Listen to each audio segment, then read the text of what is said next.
오늘 본문의 말씀은 세상과 하나님을 대척점에 놓고 있습니다. 완전히 반대되는 것으로 오늘 이 말씀은 우리에게 하나님과 세상의 관계를 보여주고 있습니다. 15절 보시면 이 세상이나 세상에 있는 것들을 사랑하지 말라.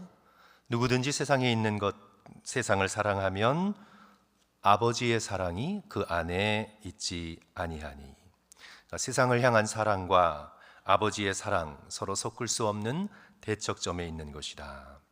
세상도 사랑하고 하나님의 사랑도 받으려는 사람들의 마음을 원천적으로 차단하고 있는 그런 말씀이죠.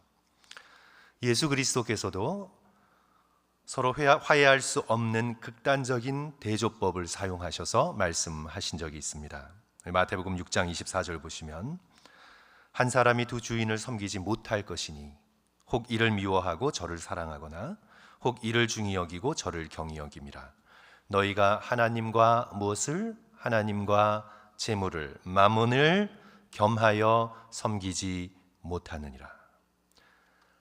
재물도 사랑하고 섬기고 하나님도 사랑하고 섬기고 둘 다를 그렇게 할 수 없다, 섬길 수 없다. 둘 중에 하나이다. 성도 여러분, 여기서 그렇게 섬기면 안 된다라고 말씀하고 있는 것이 아니라 섬길 수 없다. 본래적으로 하나님과 재물을 동시에 사랑하고 섬길 수 없다. 어느 한쪽을 사랑하면 다른 한쪽을 미워하게 돼 있다.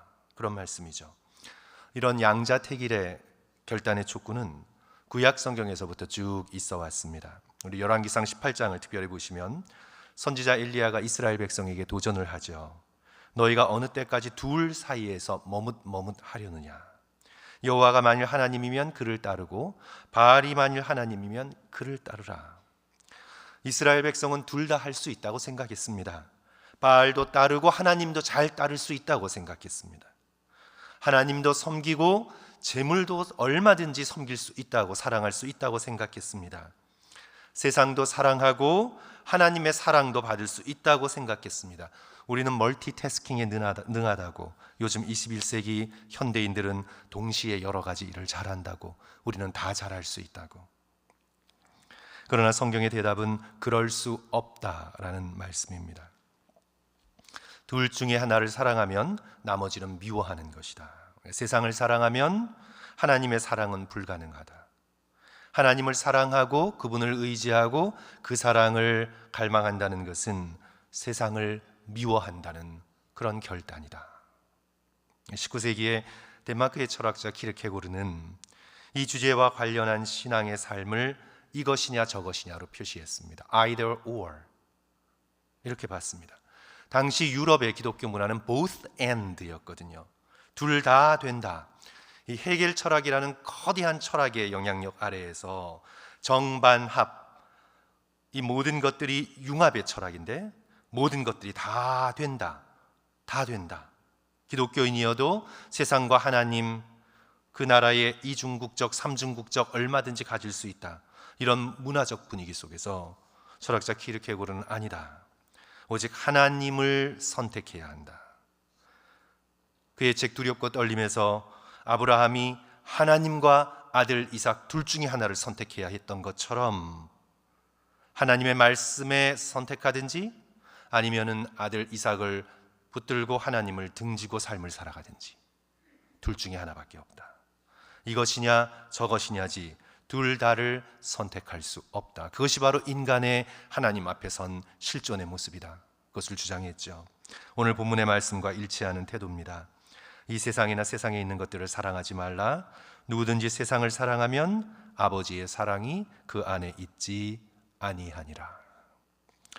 여기서 우리가 이제 잠깐 주목해야 될 것은 바로 이 세상이라는 이 단어의 정의입니다. 세상은 하나님을 등지고 사단의 통치 아래에 들어간 세상의 문화와 시스템입니다.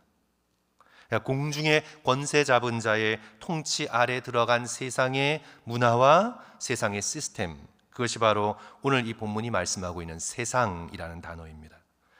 중립적인 의미의 세계라든지 하나님이 선하게 창조하신 자연을 포함한 남아있는 피조 세계라든지 또는 이 세상에 살고 있는 세상 사람들이라든지 그런 것들을 말하고 있는 것이 아니라 요한일서가 말씀하고 있는 이 세상은 하나님을 등지고 사단의 통치 아래 들어간 세상의 문화와 세상의 시스템입니다.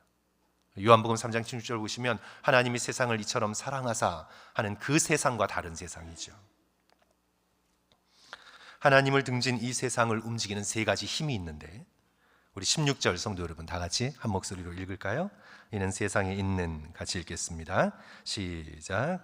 이는 세상에 있는 모든 것이 육신의 정욕과 안목의 정욕과 이생의 자랑이니 다 아버지께로부터 온 것이 아니요 세상으로부터 온 것이라. 이 세상을 움직이는 거대한 세 가지 힘이 있는데, 그것은 육신의 정욕, 안목의 정욕, 그 다음에 또요 이생의 자랑.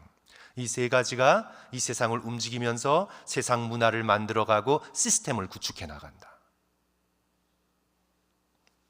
육신의 정욕이란 하나님을 등진 육신이 소유하고 있는 망가진 욕망입니다. 그것이 육신의 정욕입니다. 하나님을 등지자마자 하나님을 등진 우리의 몸이 소유하고 욕망하고 있는 망가진 desire, 이것이 바로 육신의 정욕입니다. 하나님을 등졌기에 악한 욕망입니다. 자신을 채우려 하고 타인을 이용하기에 사람들을 해치는 욕망입니다. 이제 성경을 보자면 하와가 선악과를 따먹으려고 할 때, 보암직도 하고 안목의 정욕이죠. 그 다음에 먹음직도 하고, 이것이 육신의 정욕입니다. 그래서 안목의 정욕과 육신의 정욕은 같이 가요. 먹음직하다, 하나님을 등지고 하나님이 먹지 말라고 한 것이 먹음직하게 보였어요. 하나님을 등진 육신의 망가진 욕망이죠. 다윗이 밧세바가 우리아의 아내라는 사실을 알고도 밧세바를 바라보고 안목의 정욕이죠. 욕정을 주체하지 못해 밧세바를 취한 것, 육신의 정욕이죠. 북이스라엘의 아합과 이세벨이 자신의 화려한 왕궁에 살면서도 옆에 있는 나봇의 포도원을 보고, 안목의 정욕이죠, 그것을 탐내어 소유하려는 욕망에 휘둘린 것, 그것이 육신의 정욕입니다. 안목의 정욕은 말씀드린 대로 육신의 정욕 가운데 특별히 보이는 것을 욕망하며 쫓아가는 것입니다. 창세기의 롯이 소돔과 고모라의 비옥한 땅을 보고 욕망하고 쫓아갔던 것처럼, 출애굽한 이스라엘이 보이지 않는 하나님을 섬기기보다 보이는 황금 송아지를 만들어 보이는 우상, 황금으로 만든 화려한 것들을 쫓아 섬기려고 했던 것처럼, 아간이 시날산 외투를 보고 금덩어리를 보고 마음을 빼앗겨 탐내어 소유하려는 욕망을 품었던 것처럼, 안목의 정욕은 육신의 정욕 가운데 특별히 보이는 것을 욕망하며 쫓아가는 것입니다. 이생의 자랑은 성도 여러분 무엇인가요? 하나님을 등진 그런 타락한 인간이 자신을 드러내어 높이려는 행위이자 욕망인 거죠. 대표적인 것이 바벨탑입니다. 하나님을 멀리 떠나 인간 자신의 이름을 내기 위해 하늘에 닿을 수 있는 높고 높은 탑을 쌓습니다. 이생의 자랑입니다. 우리의 인생 가운데 자기의 기념비를 쌓고 자기의 이름을 높이고 그러는 행위들이 얼마든지 있죠. 전쟁에서 승리하고는 자기의 이름을 위하여 기념탑을 쌓은 사울 왕을 우리는 보게 됩니다. 이생의 자랑이죠. 예수님의 비유 속에 나오는 어리석은 부자를 보십시오. 자신의 소유를 자랑하고 더 큰 창고를 짓고는 자랑스러운 마음으로 뿌듯하여 자신에게 말합니다. 내 영혼아, 여러 해 쓸 것을 많이 쌓아두었으니 평안히 쉬고 먹고 마시고 즐거워하자. 이 세 가지, 육신의 정욕, 안목의 정욕, 이생의 자랑이 이 세상의 문화를 만들어가고 이 세상의 시스템을 구축하면서 하나님을 등진 세상의 문화, 세상의 구조, 세상의 정부 형태, 세상의 모든 것들을 이루어가고 있습니다. 이런 것들은 아버지께로부터 온 것이 아니라고, 다 아버지께로부터 온 것이 아니요, 어디로부터 왔다고요? 세상으로부터 온 것이라. 이 하나님을 등진 세상이 이렇게 육신의 정욕, 안목의 정욕, 이생의 자랑으로 문화를 형성해가고 시스템을 구축해 나갈 때 하나님께 속한 믿음의 백성들은 어떻게 살아야 할까요? 이 세상의 문화와 시스템에 물들지 말고 자신을 지켜야 한다고 말씀하고 있습니다. 오늘 미국 문화를 분석하고 또 종교적인 것을 분석하고 있는 이 바나그룹이라는 곳에서요, 이 분석한 것에 따르면 이 미국에 살고 있는 70%에서 80%의 사람들이 하나님이 존재한다는 것을 믿는다고 해요. 하나님은 어떤 형태로든 존재하신다. 그래서 자신이 하나님이 존재한다는 것을 아는 것으로 하나님을 믿고 있다고 생각을 하지만, 그러나 약 미국의 남부 바이블 벨트를 중심으로 전체적으로 약 한 40%의 미국인들이 정기적으로 교회에 출석한다고 그렇게 말을 해요. 한 달에 뭐 한 번이면 한 번, 그렇게 한 달에 두 번이면 두 번, 정기적으로 그래도 교회에 멤버십을 가지고 출석하고 있다. 그런데 사실 그것은 좀 과장됐고요. 진정으로 예수님을 믿고 주의 몸된 교회를 이루어서 예수 그리스도를 자신의 일상의 삶 속에 진정으로 따르려고 힘쓰며 애쓰는 사람은 미국 전체의 10% 미만일 것이다 라고 보고 있습니다. 특별히 이 젊은 밀레니얼 세대, 또 더 젊은 이 세대 가운데에서는 그보다 훨씬 더 낮은 비율로 예수 그리스도를 믿고 있을 것이다. 이제 미국에서 참 그리스도인은 소수 집단이 되었습니다. 이제 기독교는 더 이상 사회를 선도하는 다수의 집단이 아닙니다. 소수의 집단입니다. 이런 세상적인 이 문화 속에서 기독교는 더 이상 존중받는 자리가 아니라 비난받고 조롱받는 자리로 전락을 했습니다. 성도 여러분, 불과 이 미국 땅에서 한 200년 전만 하더라도 하버드를 비롯한 유수한 아이빌리그의 대학의 시작은 전부 다 신학교로 시작됐습니다. 목회자들이 대학의 리더들이었습니다. 그러나 지금은 지난날의 추억에 불과합니다. 그리고 이제는 세상 문화가 교회에 대해 적대적입니다. 교회를 인권을 침해하는 집단으로 인식하고 있습니다. 특별히 이제 한국에서는 차별금지법 이슈가 굉장한데요, 교회 그러면 차별하는 집단으로 낙인 찍고 있습니다. 구시대의 윤리만을 고집하는 고집쟁이들이라고 생각합니다. 이런 시대 속에서 우리가 어떻게 성도 여러분 이 세상을 살아나갈 수 있겠습니까? 첫째로 우리는 세상의 나그네가 되는 것을 두려워하지 말아야 합니다. 초대교회부터 믿음의 백성들은 세상의 나그네였습니다. 죄 많은 세상에 핍박을 받았고, 그리하여 세상이 우리의 본향이 아님을 알았습니다. 우리의 본향은 천국 하나님의 나라라는 것을 인식하며 살았습니다. 17절 말씀 성도 여러분 같이 읽을까요? 이 세상도, 시작. 이 세상도 그 정욕도 지나가되 오직 하나님의 뜻을 행하는 자는 영원히 거하느니라. 이 세상도 그 정욕도 지나간다는 것을 알았습니다. 지금 우리가 살고 있는 이 LA 지역에 거대한 산불이 일고 있죠. 내 것이라고 소유했던 것들이 하루아침에 잿더미가 됩니다. 이것이 바로 이 세상에서 우리가 가지고 있는 것들의 본질입니다. 신문을 보니까 집을 잃은 한국분이 이렇게 말씀을 했대요. 죽을 때 어차피 다 놓고 떠나야 하는데 가족들이 살아있는 그것이 다행이라고. 이 세상에서 우리는 천국에 사실 가지고 갈 것이 아무것도 없습니다. 이 세상 것들 다 지나갑니다. 우리가 하나님 앞에 가져가야 할 것이 딱 하나 있는데 그것은 바로 우리의 영혼입니다. 우리의 마음입니다. 하나님을 등진 세상에 물들지 않은 우리의 마음, 하나님을 사랑하고 이웃을 섬겼던 우리의 마음, 우리의 영혼, 딱 하나 그거 가지고 갑니다. 나머지는 전부 다 놓고 가야 합니다. 우리가 이베큐에이션 워닝 받으신 성도들, 또 집을 비우셔야만 했던 성도들 계신데요, 급할 때 짐을 싸야 되잖아요. 정말 중요한 것 무엇을 들고 우리는 갑니까? 하나밖에 없습니다. 오늘 우리는 이 세상을 떠날 때 우리의 영혼 딱 하나, 그것을 가지고 하나님 앞에 갑니다. 우리는 이 세상을 나그네로 사는 자이며 순례자로 사는 자입니다. 우리가 그 사실을 기억하면서 우리가 세상의 욕망에 휘둘리지 않는, 말씀으로 인도받는 그런 삶을 살아가실 수 있는 저와 여러분 되시기를 주님의 이름으로 간절히 축원합니다. 그러므로 둘째로 우리는 이 세상의 욕심을 버리고 천국을 소망하며 살아야 합니다. 성도 여러분, 욕심을 버리면 마음의 평화가 넘칩니다. 내게 주신 것에 대해 모든 것을 감사하면 마음의 기쁨이 넘칩니다. 남들과 비교할 것 없습니다. 하나님이 내게 주신 삶을 내가 살아내는 것이지 내가 남들의 삶을 살아가는 것이 아니에요.